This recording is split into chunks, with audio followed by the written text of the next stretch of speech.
ॐ अज्ञानतिमिरान्धस्य ज्ञानाञ्जनशलाकया चक्षुरुन्मिलितं येन तस्मै श्रीगुरवे नमः।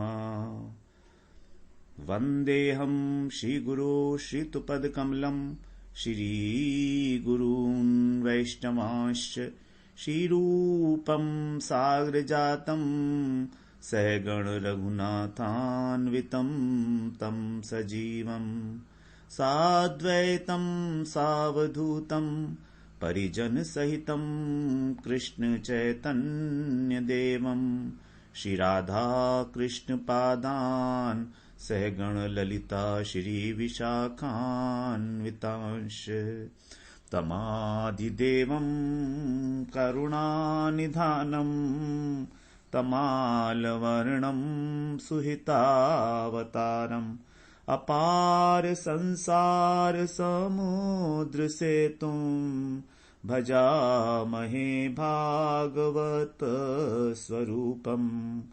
हे देव हे दैत्य हे भुवनैक बंधो हे कृष्ण हे चपल हे करुणैक सिंधु हे नाथ हे रमण हे नयनाभिराम हा कदानुभवितासि पदं दशोर्मे। श्री कृष्ण चैतन्य प्रभो नित्यानंद श्री अद्वैत गदाधर शिवसदि गौर भक्त वृंद। हरे कृष्ण कृष्ण कृष्ण हरे हरे हरे राम राम राम हरे हरे। हरे कृष्णा। सर्वप्रथम मैं अपने गुरुपाद पद्म ओम विष्णुपाद अष्टोत्तर शत श्री श्रीमद् भक्ति वेदांत माधव गोस्वामी महाराज के चरण कमलों में अनंत कोटि दंडवत प्रणाम ज्ञापन करता हूं। हम लोग श्रीमद् भागवत पुराण की प्रस्तावना के विषय में चर्चा कर रहे हैं। भगवान हम लोगों ने श्रीमद् भागवत का अर्थ क्या है और श्रीमद् भागवत का प्राकट्य किस प्रकार से हुआ उसको हम लोगों ने पिछले सत्र में श्रवण किया। आज हम श्रीमद् भागवत के स्वरूप के विषय में कुछ चर्चा करेंगे। प्रस्तावना के अंतर्गत ही जब भगवान नारायण ने ब्रह्मा जी को उपदेश दिया था भागवत का, तो उन्होंने कहा था कि हे ब्रह्मन, तुम सृष्टि रचना रूपी अपने इस मनोरथ की सिद्धि के लिए सदा ही इसका सेवन करते रहो। तब ब्रह्मा जी ने श्री कृष्ण प्राप्ति के लिए और जो प्रकृति के 7 आवरण हैं उसको भंग करने के लिए श्रीमद् भागवत पुराण का सप्ताह पारायण किया। सप्ताह पारायण बार बार वे इसी सप्ताह यज्ञ का अनुष्ठान करते रहते हैं। ब्रह्मा जी की भांति विष्णु भगवान वे भी सबका पालन करने के लिए 30 दिन में श्रीमद् भागवत पुराण का पारायण करते हैं।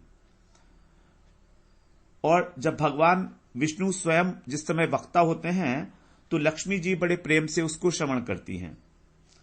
लेकिन जब लक्ष्मी जी वक्ता होती हैं तो भगवान विष्णु श्रोता होकर बैठ जाते हैं, सुनते हैं और इसकी कथा का रसास्वादन करते हैं। और जब लक्ष्मी जी कथा करती हैं तो 2 महीने लगते हैं कथा में, क्योंकि उस समय कथा और अधिक रुचिकर होती है, बड़ी सुंदर होती है, क्योंकि 2 महीने में कथा होती है। और भगवान विष्णु क्योंकि उनको तो सारी सृष्टि का पालन भी करना है, उनके तो कर्तव्य भी हैं कुछ सृष्टि संबंधी, तो इसलिए वो 1 महीने में पारायण करते हैं और लक्ष्मी जी 2 महीने में करती है। इस प्रकार ये जो है स्कंद पुराण में लिखा हुआ है उसकी भागवत की महिमा में। और जो रुद्र हैं उनकी प्रार्थना सुनकर नारायण ने भी उनको कहा कि तुम भी भागवत का ही पारायण करो। तो रुद्र जो हैं वो 1 वर्ष में इस कथा का सेवन करते हैं और इसी से उन्होंने, क्योंकि रुद्र का क्या काम है, संहार करना, तो जो तमोगुणी वृत्ति है उसी के ऊपर वो विजय प्राप्त कर लेते हैं श्रीमद् भागवत की कथा करके। तो वो 1 वर्ष में इसका सेवन करते हैं। पार्वती जी श्रोता होती हैं उस समय। श्रीमद् भागवत का जो स्वरूप है उसके विषय में स्कंद पुराण में बताया है। सूत जी ने शौनकादि ऋषियों से कह रहे हैं, श्री कृष्णासक्त भक्तानां तन्माधुर्य प्रकाशकम समुज्रम्भसी भति यद वाक्यम विद्धि भागवतम हि तत्। श्री कृष्णासक्त भक्ता नाम अर्थात जो कृष्ण में आसक्त भगवान के भक्त हैं, भावुक भक्त हैं, तन माधुर्य प्रकाशकम उनके हृदय में भगवान के माधुर्य भाव को प्रकाशित करने वाला। यह श्रीमद् भागवत पुराण कैसा है? कृष्ण में आसक्त भक्तों के हृदय में भगवान के माधुर्य को प्रकाशित करने वाला है और उनका जो दिव्य माधुर्य रस है उसका आस्वादन कराने वाला। जृंभति, जृंभति का मतलब होता है अच्छी, समुज्वल, समुचित रूप से इसका आस्वादन कराना। और जो सर्वोत्कृष्ट वचन है वही है ये भागवत। विद्धि भागवतम हि तत्, उसे ही तुम भागवत समझो। तो श्रीमद् भागवत और श्री भगवान दोनों का एक ही स्वरूप है और दोनों ही सच्चिदानंदमय हैं। श्रीमद् भागवतस्याथ श्रीमद् भागवतः सदा स्वरूपमेकमेवास्ति सच्चिदानंद लक्षणम। अर्थात भगवान का और भागवत का जो स्वरूप है, स्वरूपम एकमवस्थि सच्चिदानंद लक्षणम, दोनों का एक ही लक्षण है। दोनों ही जो हैं वो सच्चिदानंदमय है, मतलब सच्चित और आनंद, चिन्मय तत्व। वास्तव में जीव मात्र के कल्याण के लिए ही भगवान कृष्ण ही भागवत के रूप में अवतीर्ण हुए हैं। हम लोगों ने जैसे पहले भी श्रवण किया, उद्धव जी की प्रार्थना पर भगवान ने अपने विशेष तेज को श्रीमद् भागवत पुराण में स्थापित किया और उन्हीं की शाब्दिक मूर्ति, वाग्मयी मूर्ति जो है वो है भागवत। तो भागवत के रूप में ही वो प्रकट हुए हैं, भगवान स्वयं। और भागवत में जो कुछ भी है वो सब कुछ भगवान का है, भगवान ही हैं। ये केवल भावुकता की बात नहीं है, ये परम सत्य है। यदि हम श्रद्धा पूर्वक, भाव पूर्वक श्रीमद् भागवत के रूप में साक्षात कृष्ण के दर्शन करना चाहें तो वो दर्शन प्राप्त होते हैं, क्योंकि ये विषय किसी प्रकार के तर्क का नहीं है, केवल श्रद्धा और विश्वास का विषय है। हमारे हृदय में जब भाव है भगवान के प्रति, शुद्ध भाव है भगवान के प्रति, तभी वो उस रूप में प्रकाशित होते हैं। भागवत का जो स्वरूप है, भागवत की जो महिमा है, उसको प्रतिपादन करने के लिए अनेक प्रकार के रूपकों का प्रयोग किया गया है। श्रीमद् भागवत पुराण के अंदर ही कहा गया है उसको। उनमें से जो 5 रूपक हैं वो प्रसिद्ध हैं। रूपक का मतलब है उपमा देना। तो जैसे बताया गया, श्रीमद् भागवत सूर्य रूप है, पुराण अर्को अधुनोदित है। ये पुराण कैसा है? अर्क का अर्थ होता है सूर्य। अब ये प्रकाशित हुआ है सूर्य की भांति, तो सूर्य रूप है, अर्थात ज्ञान की प्रकाशक है श्रीमद् भागवत पुराण। सूर्य ज्ञान का प्रतिपादन करता है क्योंकि सूर्य में प्रकाश है और ज्ञान भी प्रकाशमय है। फिर दूसरी इसकी उपमा दी गई है अध्यात्म दीप। अध्यात्म दीप क्या है? जो जीव मात्र के 3 प्रकार के जो ताप हैं उनका निवारण करता है। जो हमने श्रीमद् भागवत का जो महात्म्य है उसमें सबसे पहले यही लिखा हुआ है, सच्चिदानंद रूपाय विश्वोत्पत्त्यादि हेतवे तापत्रय विनाशाय कृष्णाय वयम नुमः। तापत्रय विनाशाय, तीनों तापों को विनाश करने वाला अध्यात्म दीप है ये। और जो अंधकार है उसको मिटाकर वास्तव वस्तु को प्रकाशित करता है, क्योंकि दीपक जो है वो प्रकाशित करता है। फिर बताया इसको कल्पतरु के समान है अर्थात जितने भी पुरुषार्थ हैं, धर्म, अर्थ, काम, मोक्ष, और यहां तक कि जो हमारा पंचम पुरुषार्थ है प्रेम, उसकी भी सिद्धि कराने वाला, कल्पतरु के समान। फिर कहा गया वेदों को यदि कल्पतरु कहा जाएगा तो उनका जो रसमय फल है, रसमय फल मतलब जिसमें केवल रस ही रस है, ना तो छिलका है और ना गुठली है, ऐसा जो मोक्ष वांछा से रहित है, शुद्ध भक्ति, उस रस का प्रतिपादन करता है ये। और पांचवा है इसका मोहनी रूप। अधिकार भेद के अनुसार जो रसिक भक्त हैं, केवल उन्हीं को ही भागवत का आस्वादन होता है, उन्हीं को भागवतामृत का पान करने का सौभाग्य प्राप्त होता है अधिकारी के अनुसार, अधिकारी भेद के अनुसार। तो मोहनी रूप है, क्योंकि जिनके अंदर भाव नहीं है, श्रद्धा का भाव नहीं है हरि गुरु वैष्णव के प्रति, उनको मोहित करने वाला है, वो इसको कुछ और ही समझेंगे। तो इस प्रकार से ये 5 रूपक भागवत में बताए गए हैं। इसका हम लोग थोड़ा विस्तृत रूप से इसको एक बार जान लें। सूर्य बताने का तात्पर्य है, जैसे सूर्य का प्रकाश बहुत अधिक होता है और प्रकाश के आगे, सूर्य के प्रकाश के आगे अंधेरा नहीं टिक सकता, क्योंकि सूर्य 3 प्रकार के कार्य करता है। सबसे पहले तो जो वस्तु है, कोई भी वस्तु है, उसको प्रकाशित करके उसका यथार्थ ज्ञान कराता है।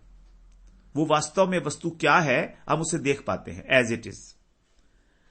दूसरा, जीव मात्र को उसका जो कर्तव्य कर्म है, उसका जो स्वधर्म है, उसमें प्रवृत्त करता है, क्योंकि जब तक सूर्य नहीं होता, अंधेरा होता है, तो हम लोग सोए पड़े होते हैं। स्वधर्म का आचरण जो किया जाता है वो दिन के उजाले में ही किया जाता है। और तीसरा, जो चोर इत्यादि हैं, अधर्मी लोग हैं, उनसे जो भय होता है उसका निवारण करता है। तो 3 बातें सूर्य करता है: वस्तु का ज्ञान, स्वधर्म में प्रवृत्त करना और भय का निवारण। उसी प्रकार से ये श्रीमद् भागवत हमारे को वास्तव वस्तु भगवान का हमको ये बोध कराती है कि वास्तव वस्तु है कौन? भगवान ही है। वास्तव में जानने योग्य वस्तु भगवान ही है। श्रीमद् भागवत के अंदर कहा भी गया है कि जो उसका मंगलाचरण है हम लोग आगे पढ़ेंगे। वेद्यम वास्तवमत्र वस्तु शिवदम तापत्रयोन मूलनम। जो वास्तव वस्तु है भगवान, उसका वेद्यम, वो जानने योग्य वस्तु, उसको हमें उसका हमारे को यथार्थ ज्ञान कराने वाला है भागवत। और मनुष्य मात्र को जो हमारा वास्तविक धर्म है, हमारा वास्तविक धर्म है आत्मधर्म, भागवत धर्म, अर्थात भगवान की सेवा, भक्ति। तो भक्ति के अंदर प्रवृत्त कराने वाला यह भागवत है। और तीसरा, संसार भय से निवृत्ति। तो जिस प्रकार सूर्य 3 कार्य कर रहा है, उसी प्रकार भागवत भी हमको भगवान का यथार्थ ज्ञान कराता है, वास्तव वस्तु का, हमको भक्ति में प्रवृत्त करता है और हमारी संसार भय से, जो हमारा जन्म मृत्यु रूपी भय है, इससे हमें निवृत्त करता है, निवारण करता है। विश्व में ऐसा कोई विषय नहीं है जो श्रीमद् भागवत में ना हो। वर्णाश्रम धर्म, अलग अलग प्रकार के वर्ण, अलग अलग प्रकार के आश्रम हैं, उनके क्या क्या कर्तव्य हैं, ज्ञान की बातें, कर्मकांड हो गया वर्णाश्रम धर्म, और ज्ञान की बातें भी हैं, और भक्ति तो है ही, भक्ति तो भरी ही पड़ी है इसके अंदर। जैसे सूर्य, जितने भी जीवन है इस पृथ्वी के ऊपर, जितनी भी चेतना है, उसका स्रोत है एकमात्र, उसी से सब जीवन धारण होता है। क्योंकि अगर सूर्य नहीं होगा तो हमको फल वगैरह भी नहीं मिलेंगे, कुछ भी नहीं मिलेगा, खेती ही नहीं हो सकती है। उसी से हमारा जीवन चलता है।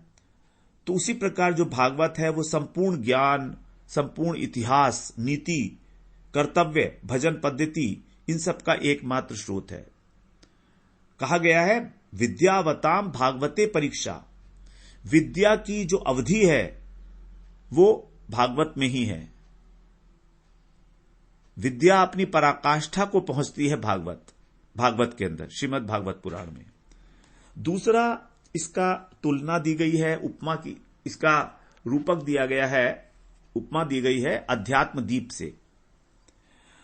अध्यात्म दीप के रूप में भागवत 3 प्रकार के जो हमारे ताप हैं उससे निवृत्त कराता है। 3 प्रकार के ताप। तो 2 श्लोकों में भागवत के अंदर ही इसको अध्यात्म दीप कहा गया है। जैसे पहले स्कंध के 2 अध्याय का 3 श्लोक है, यह स्वानुभावमखिल श्रुति सारमेकम अध्यात्म दीपम अति तितीर्षताम तमोन्धम। और 10वें स्कंध के 3 अध्याय के 24वें श्लोक में भी है, जब देवकी जी ने भगवान की स्तुति की है प्राकट्य के समय, सत्वम साक्षात विष्णुरध्यात्म दीप, आप साक्षात अध्यात्म दीप हो, साक्षात विष्णु हो आप। तो 2 स्थानों पर जो है भागवत को अध्यात्म दीप कहा गया है। भगवान कृष्ण को कहा गया है, भागवत को नहीं, कृष्ण को कहा गया है, क्योंकि भागवत और कृष्ण अभिन्न है इसलिए। तो पहले स्कंध में जो है भागवत को कहा गया है अध्यात्म दीप, और 10वें स्कंध में कृष्ण को कहा गया है। पहले स्कंध में अध्यात्म दीप कहा गया भागवत को, और वही बात जो है देवकी जी ने 10वें स्कंध में कही। मतलब जब दोनों ही अध्यात्म दीप हैं तो उनका अभिन्नत्व सिद्ध हो जाता है। मतलब भगवान के जो प्रकाशक हैं वो कौन है? स्वयं भगवान ही है, क्योंकि भागवत भगवान को प्रकाशित करता है और भागवत स्वयं भगवान का रूप है, इसलिए भगवान ही भगवान के प्रकाशक है। तो स्वयं प्रकाश होकर भगवान इस प्रकार अपनी महिमा में प्रतिष्ठित हैं। जिस प्रकार दीपक अंधकार में छिपी हुई छोटी से छोटी वस्तु को भी प्रकाशित करता है। देखिए, सूर्य का प्रकाश जो है हर एक जगह नहीं ले जाया जा सकता। अगर हम कमरे में बैठे हैं, बंद कमरा है, तो सूर्य का प्रकाश नहीं आ सकता, लेकिन कमरे के अंदर जो छोटी छोटी वस्तुएं हैं उसको देखने के लिए हमको दीपक की आवश्यकता पड़ती है।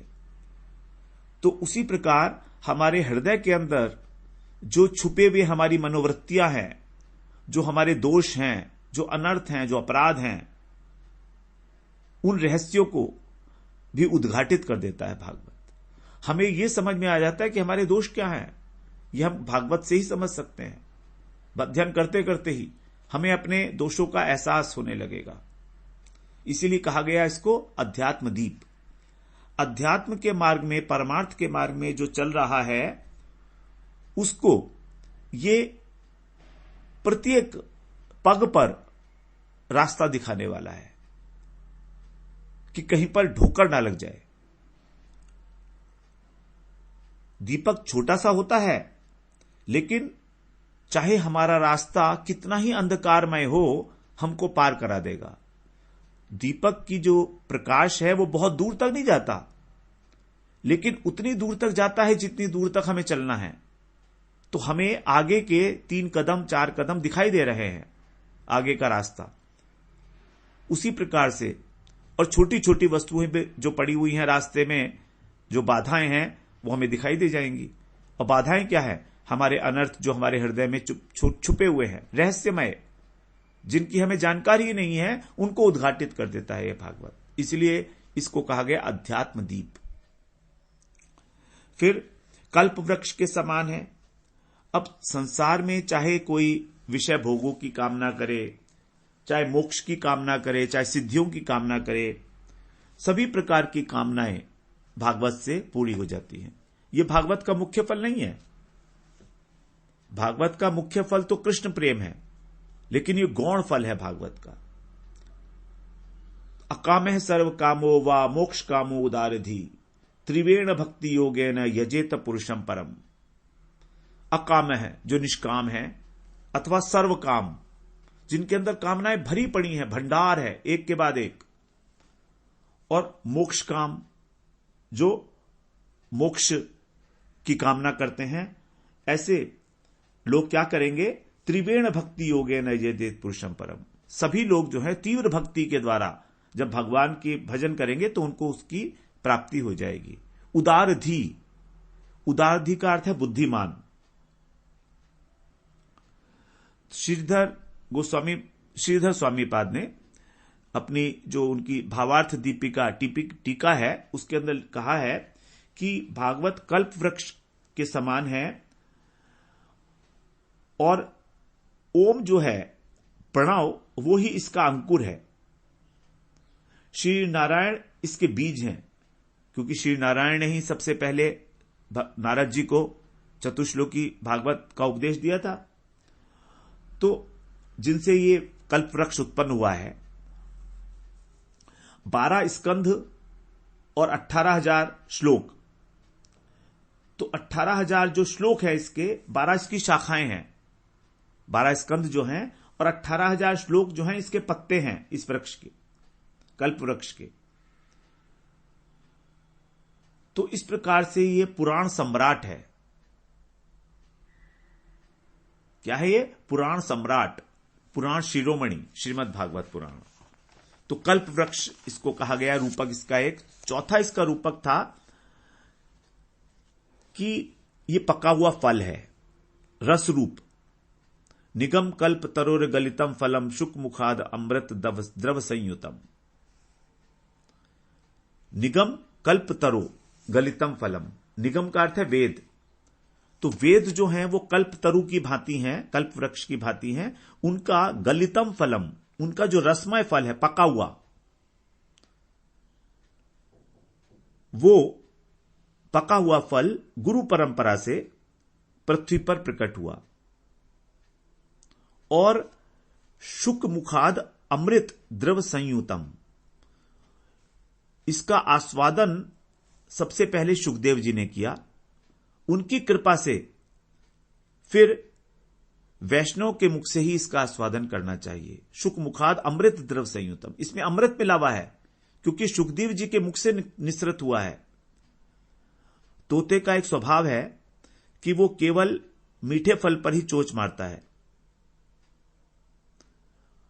तो इस भागवत रूपी फल को जब ये पक गया, क्योंकि पका हुआ फल नीचे गिर जाता है, तो जब ये पक गया तो नीचे गिरने से पहले ही इस भागवत रूपी फल का पान किया शुकदेव जी ने। अब शुकदेव जी के मुख में जो अमृत था वो इसमें मिल गया। अमृत द्रव संयुतम, संयुक्त हो गया। तो जब गिरने वाला था, क्योंकि वृक्ष का भी स्वभाव है कि फल पकने के बाद गिरता ही है, तो ये सीधे जमीन पर नहीं गिरा, सीधे जमीन पर नहीं गिरा, क्योंकि बहुत मधुर फल था। इसीलिए तोते ने इसके ऊपर जो अपनी चोंच मारी, अर्थात शुकदेव जी ने जब इसका आस्वादन किया, उसके बाद फिर यह उपलब्ध हुआ। और फिर गुरु परंपरा से श्रीमद् भागवत पुराण की परंपरा, गुरु परंपरा चल रही है। गुरु परंपरा से ये नीचे शुकदेव जी से परीक्षित जी को मिला, शुकदेव जी से फिर सूत जी को भी मिला, सूत जी ने शौनक ऋषि को दिया। इस प्रकार से पूरी परंपरा चलती रही भागवत की। इसमें किसी प्रकार का ना तो छिलका है ना गुठली है, इसलिए ये फल कह तो दिया है लेकिन ये पेय पदार्थ है, वास्तव में पीने योग्य है। क्योंकि जब रस जो है घनीभूत हो जाता है तो फल के समान हो जाता है, वो अलौकिक फल है ना, तो इसलिए इसको पीना है। और पीने के लिए हमारे पास क्या साधन है? हमारे जो कान हैं वो दोने की भांति हैं, कर्णपुट। तो कानों की जो शेप है वो दोनों की तरह से है, तो उस कानों के माध्यम से हमें इस भागवत का पान करना है, क्योंकि ये शब्द रूप है ना, ये रस शब्द रूपी है।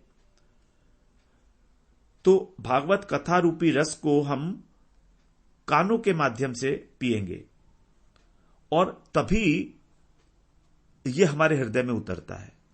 जब हम कानों से पिएंगे इसको एकाग्र चित्त से, श्रद्धा पूर्वक, तब हमारे हृदय में उतरता है और तब हमारा हृदय जो है इससे शुद्ध होता चला जाता है, क्योंकि भगवान वहां आकर बैठ जाते हैं। भगवान के रहने की जगह है वो हमारा हृदय। जब हम भागवत को श्रवण करना चाहते हैं, सद्यो हृदय अवरुध्यते अत्र कृति भी शुश्रूषुभिस्त तत्क्षणात्। जैसे ही कोई व्यक्ति श्रीमद् भागवत को श्रवण करने की इच्छा मात्र करता है, भागवत की सेवा करना चाहता है श्रवण करके, तो भगवान वहां पर अवरुद्ध हो जाते हैं, सद्यो, तुरंत। इस प्रकार से ये एक पका हुआ फल है। और पांचवा इसका जो रूप है भागवत का, वो है मोहिनी रूप। जैसे समुद्र मंथन के समय हम जानते ही हैं कि मोहिनी भगवान ने दैत्यों और दानवों को उनकी सभा में दोनों को ही आश्वासन दिया कि हम तुमको अमृत पान कराएंगे, क्योंकि समुद्र मंथन से जो अमृत निकला था उसके लिए दोनों में जब आपस में लड़ाई होने लगी, देवताओं में और असुरों में, कि पहले हम पिएंगे, तो मोहिनी अवतार हुआ था भगवान का। और मोहिनी अवतार में उन्होंने कहा था, ठीक है तुम लोग लाइन बना के बैठो, मैं तुमको पिलाती हूं ये जो अमृत है। तो इस प्रकार भगवान ने मोहिनी अवतार लेकर अपने हाव भाव से असुरों को मोहित कर लिया, और जो अधिकारी थे उस अमृत को पीने के, वास्तव में देवता लोग, उन्हीं को अमृत पिलाया, देवताओं को ही पिलाया, केवल असुरों को अमृत नहीं पिलाया। असुरों को तो केवल अपनी जो उन्होंने उनके मधुर वचन थे मोहिनी अवतार के रूप में, मीठी मीठी बातें करके, उनको कटाक्ष करके, अपनी चितवन से उनको मोहित किया, और बस इतना ही करके उनको मोहित करके और उनको पिलाया ही नहीं, और सारा का सारा अमृत जो है देवताओं को पिला दिया।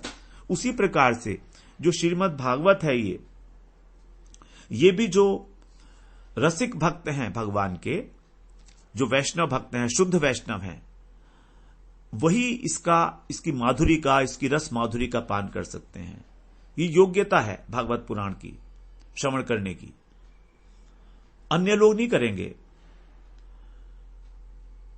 तो रसिक महानुभावों के द्वारा जो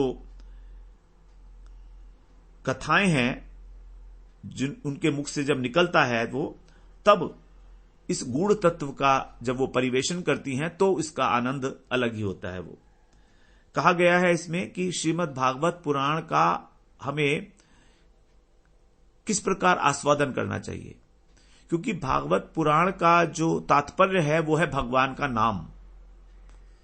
नाम संकीर्तन में रुचि होना। भगवान का नाम अत्यंत मधुर है।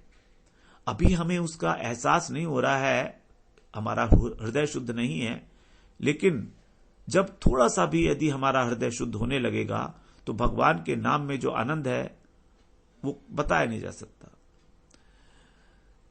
इसके विषय में बता रहे हैं, श्रीमद् भागवतार्था नामस्वादो रसिकई सह सजाति आशय स्निग्धे साधो संगत स्वतो वरे। कि किसके मुख से भागवत सुननी चाहिए और कैसे इसका आस्वादन करना है। कह रहे हैं श्रीमद् भागवतार्था, श्रीमद् भागवत का जो अर्थ है वो है भगवान के नाम का आस्वादन। बिल्कुल स्पष्ट है, भगवान के नाम का आस्वादन, यही है इसका प्रयोजन। और ये कैसे होगा? रसिकों के साथ। जो भगवान के भक्त हैं, भक्ति करते हैं, वो कैसे भक्त होने चाहिए? सजातीय आशय, सजातीय भक्त हों, हमारे जैसे ही उनके भाव हों, स्निग्ध कोमल हृदय वाले हों। अगर कठोर हृदय है तो उनके जो हृदय के भाव हैं वो हमारे अंदर संचरित नहीं हो सकते। तो कोमल हृदय हो उनका, और हमसे श्रेष्ठ हों, स्वतो वरे, अपने आप से श्रेष्ठ हैं। तो 3 प्रकार की जो यहां पर विशेषताएं बताई रसिक भक्तों की, हमसे श्रेष्ठ हों, कोमल हृदय हों और हमारे भाव वाले हों, सजातीय आशय, कृष्ण भक्त हों। कृष्ण की भक्ति जो अनन्य भाव से करते हैं, वही श्रीमद् भागवत का जब परिवेशन करेंगे, जब उनके मुख से श्रीमद् भागवत हम लोग श्रवण करते हैं तो उसका आनंद बिल्कुल अलग है, बिल्कुल अलग है। और किसी प्रकार की कोई कामना, वासना, धन, लाभ, पूजा, प्रतिष्ठा, इन सब से हटकर जो केवल आस्वादन करने के लिए भागवत का, भगवान के नाम का, इसका वर्णन करते हैं, इसका कीर्तन करते हैं। कहा भी गया है, पद्म पुराण में ही कहा है, अवैष्णव मुखोद्गीर्णम पूतम हरिकथामृतम श्रवणम नैव कर्तव्यम सर्पोच्चिष्टम यथापय। अवैष्णव मुखोद्गीर्णम, अवैष्णव के मुख से हरि कथा चाहे कितनी ही पवित्र हो, पूतम, पूत का मतलब पवित्र, अवैष्णव के मुख से पवित्र हरि कथा श्रवणम नैव कर्तव्यम, हमारा यह कर्तव्य नहीं है कि हम उसको श्रवण करें, अर्थात हमें श्रवण नहीं करनी चाहिए। किसके मुख से? अवैष्णव के मुख से, जो वैष्णव नहीं है। और उसका कारण क्या है? सर्पोच्चिष्टम यथापय, जिस प्रकार दुग्ध, जो दूध है, वो शुद्ध अवस्था में हमारा पोषण करता है, अमृत के समान है, लेकिन यदि उस दूध के अंदर सांप मुंह मार जाए तो वो जहर हो जाता है। बिल्कुल उसी प्रकार से जब श्रीमद् भागवत पुराण का हम श्रवण करते हैं किसी ऐसे व्यक्ति से जो भगवान विष्णु का अनन्य भक्त नहीं है, अनन्य भक्त की बात कर रहे हैं, वो किसी भी और देवी देवताओं की पूजा नहीं करता है, वही वास्तव में वैष्णव कहलाने योग्य है। विष्णु दीक्षा परो नरः, गृहीत विष्णु दीक्षा को विष्णु पूजा परो नरः, विष्णु मंत्र में दीक्षित होने के बाद जो केवल वैष्णव विष्णु के परायण हैं, विष्णु तत्व के, राम के, कृष्ण के, जो भी हैं, तो सब वही वैष्णव है और बाकी सारे यार वैष्णव है। तो हम लोग जिनको वैष्णव कहते भी हैं, वो कितने शुद्ध वैष्णव हैं, इसका निर्णय तो तभी हो सकता है जब हम उनका आचरण देखते हैं कि क्या ये लोग अन्य देवी देवताओं की भी पूजा करते हैं, उनकी भी कथाएं करते हैं। यदि इस प्रकार से अलग अलग देवी देवताओं की कथाएं की जा रही हैं उनके द्वारा, तो इसका मतलब उनकी अनन्यता सिद्ध नहीं है अभी विष्णु में। क्योंकि वैष्णव भी दो प्रकार के होते हैं, शुद्ध वैष्णव और विद्ध वैष्णव। विद्ध वैष्णव भी भगवान विष्णु का ही मंत्र जाप करते हैं, राम का, कृष्ण का, नरसिंह का, लेकिन वो विद्ध हैं। विद्ध का मतलब है या तो वो कर्म की प्रधानता है उनके जीवन में, अथवा निर्विशेष ब्रह्म ज्ञान की, अथवा अष्टांग योग इत्यादि की। पूजा तो नाम मात्र की करते हैं, अनन्यता नहीं है। तो अनन्य वैष्णव जो हैं, शुद्ध वैष्णव जो हैं, उन्हीं के मुख से हमें जब कथा सुनते हैं तभी वो हमारे हृदय को स्पर्श करेगी।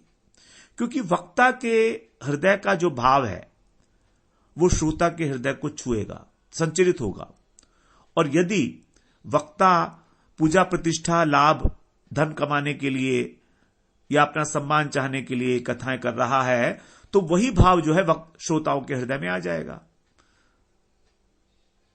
वो भी अपना सोचेंगे कि भागवत हम इसलिए कराते हैं कि हमारी बिजनेस ठीक चलती रहे, हमारे घर में सुख शांति बनी रहे, हमारे घर से बीमारी खत्म हो जाए। और ऐसा होता भी है, बहुत सारे लोग भागवत इसी उद्देश्य से कराते हैं, इसी संकल्प से कराते हैं।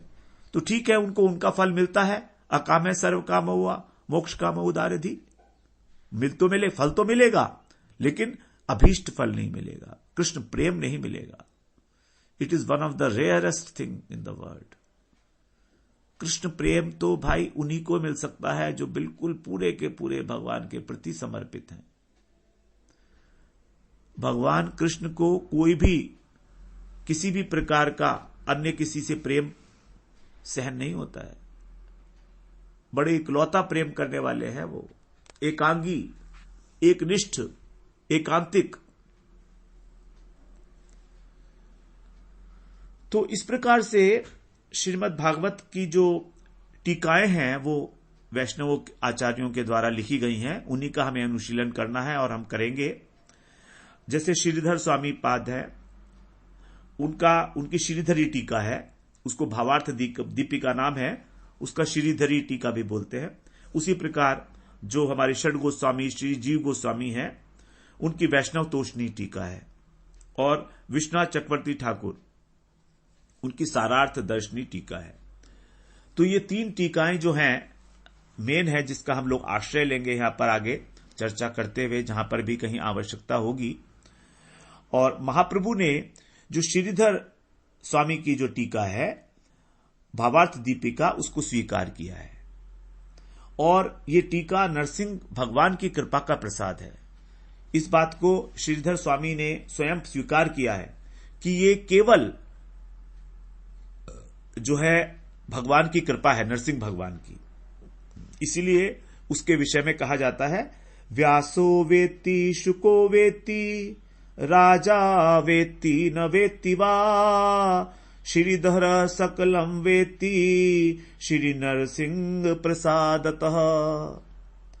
व्यास जी जानते हैं, भक्त है ना भगवान के।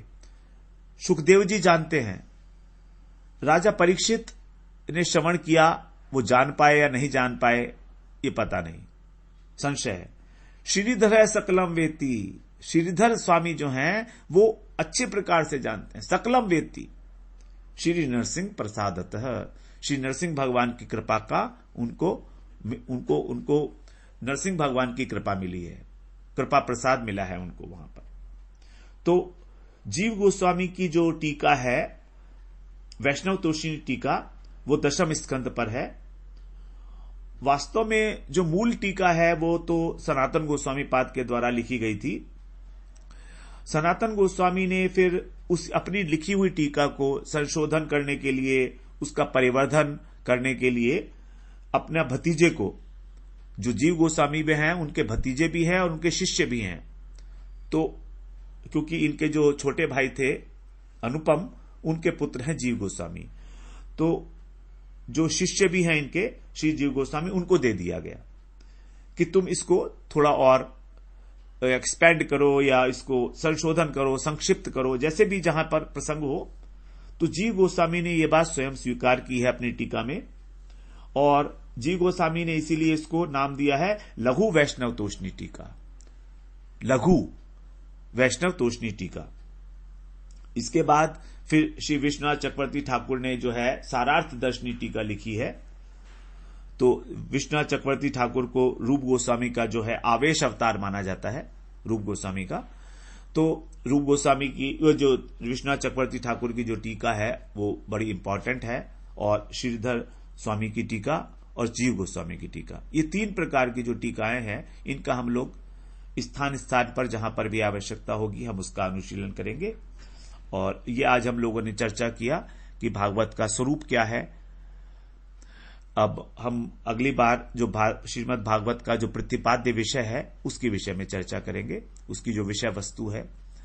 वांछा कल्पतरुभ्यश्च कृपा सिन्धुभ्यैव च पतितानां पावनेभ्यो वैष्णवेभ्यो नमो नमः।